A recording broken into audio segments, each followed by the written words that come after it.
నూలు నూలులో శతాబ్దాల గౌరవం, పట్టు పరంపరకు ప్రతీక, సంప్రదాయానికి శాశ్వత చిరునామా సఖీ.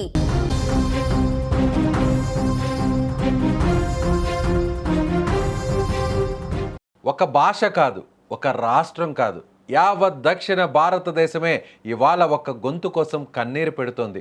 దశాబ్దాల పాటు కోట్లాది మంది గుండెలను తన అమృత గానంతో జోకొట్టిన దక్షిణ భారత కోకిల ఎస్ జానకమ్మ ఇక లేరు అనే నిజాన్ని సంగీత లోకం జీర్ణించుకోలేకపోతుంది. మైసూరులోని అపోలో హాస్పిటల్లో చికిత్స పొందుతూ ఆమె కన్ను మూసిన వార్త 5 రాష్ట్రాలను శోకసంద్రంలో ముంచేసింది. ఆమె కేవలం ఒక నైటింగేల్ మాత్రమే కాదు, 5 రాష్ట్రాల సంస్కృతిని, భాషలను తన పాటతో ఏకం చేసిన ఒక దివ్య స్వరం. అందుకే జానకమ్మ మరణ వార్త వినగానే సినీ లోకమే కాదు, రాజకీయ ప్రపంచం కూడా ఒక్కసారిగా దిగ్భ్రాంతికి లోనైంది. దక్షిణ భారతదేశంలోని 5 రాష్ట్రాల ముఖ్యమంత్రులు జానకమ్మ మృతి పట్ల తీవ్ర సంతాపం వ్యక్తం చేస్తూ భావోద్వేగ నివాళులర్పించారు. మొదటగా జానకమ్మ పుట్టినిల్లైన ఆంధ్రప్రదేశ్ ముఖ్యమంత్రి నారా చంద్రబాబు నాయుడు ఆమె మృతి పట్ల తీవ్ర ఆవేదన వ్యక్తం చేశారు. జానకమ్మ మృతి భారతీయ సంగీత ప్రపంచానికి, ముఖ్యంగా తెలుగువారికి తీరని లోటు. గుంటూరు జిల్లా రేపల్లె పల్లెటూరు నుంచి వచ్చిన ఒక సాదా సీదా అమ్మాయి దేశం గర్వించే స్థాయికి ఎదగడం మన ఆంధ్రుల గర్వకారణం. దేవుడు ఆమె గొంతులోనే అమృతాన్ని పోసాడా అన్నట్లు ఉండేది ఆమె గానం. ఆమె పాడిన వేలాది పాటలు ఎప్పటికీ తెలుగువారి గుండెల్లో నిలిచిపోతాయంటూ చంద్రబాబు ఎమోషనల్ ట్వీట్ చేశారు. ఎస్ జానకి మరణం పట్ల తెలంగాణ ముఖ్యమంత్రి రేవంత్ రెడ్డి తీవ్ర దిగ్భ్రాంతి వ్యక్తం చేశారు.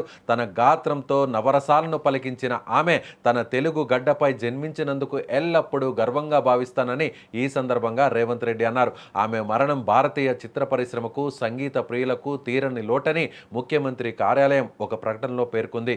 దక్షిణ భారత చలనచిత్ర సంగీత ప్రపంచంలో జానకి గారు తన గళ మాధుర్యంతో శ్రోతల హృదయాల్లో చెరగని ముద్ర వేశారని సీఎం కొనియాడారు.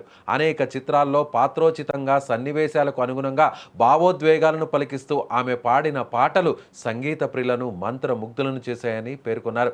తెలుగు, తమిళం, హిందీ సహా మొత్తం 17 భాషల్లో దాదాపు 50,000 గీతాలను ఆలపించి ఎన్నో జాతీయ పురస్కారాలను కైవసం చేసుకున్నారని స్మరించుకున్నారు.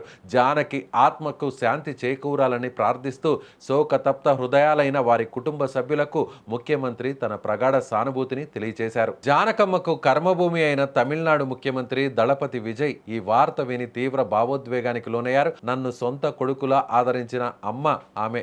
తమిళ చిత్ర పరిశ్రమను తన పాటలతో వెళ్ళిన మహారాణి ఆమె. భౌతికంగా మనల్ని విడిచి వెళ్ళిన తమిళ ప్రజల గుండె చప్పుడులో ఆమె ఎప్పటికీ జీవించే ఉంటారంటూ విజయ్ కన్నీటి పర్యంతమయ్యారు. కర్ణాటక ముఖ్యమంత్రి డికే శివకుమార్ జానకమ్మ మరణంపై తీవ్ర దిగ్భ్రాంతి వ్యక్తం చేశారు.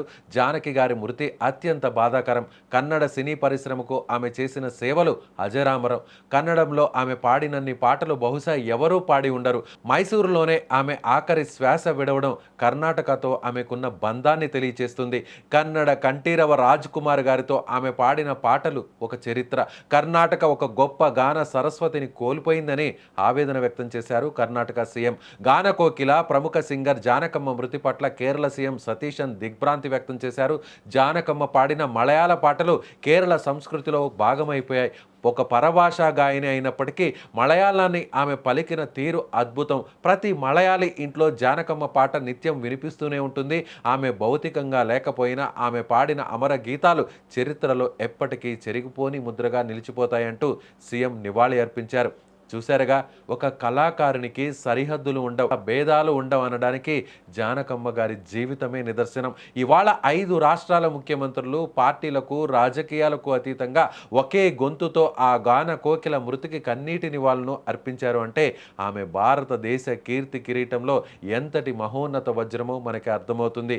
గాన కోకిల ఎస్ జానకి మృతిపై 5 రాష్ట్రాల సీఎంల నివాళి ఇవాళ దేశ చరిత్రలోనే ఒక అరుదైన భావోద్వేగ ఘట్టంగా నిలిచిపోతుంది. శరీరం అంతరించిన ఆమె స్వర రూపంలో ఆ తల్లి 5 రాష్ట్రాల ప్రజల గుండెల్లో, కోట్ల మంది సంగీత ప్రేమికుల శ్వాసలో ఎప్పటికీ బతికే ఉంటుంది. వెళ్ళిరా జానకమ్మ, నీ పాటకు మరణం లేదు. సుమన్ టీవీ తరపున ఇవే మా నివాళి.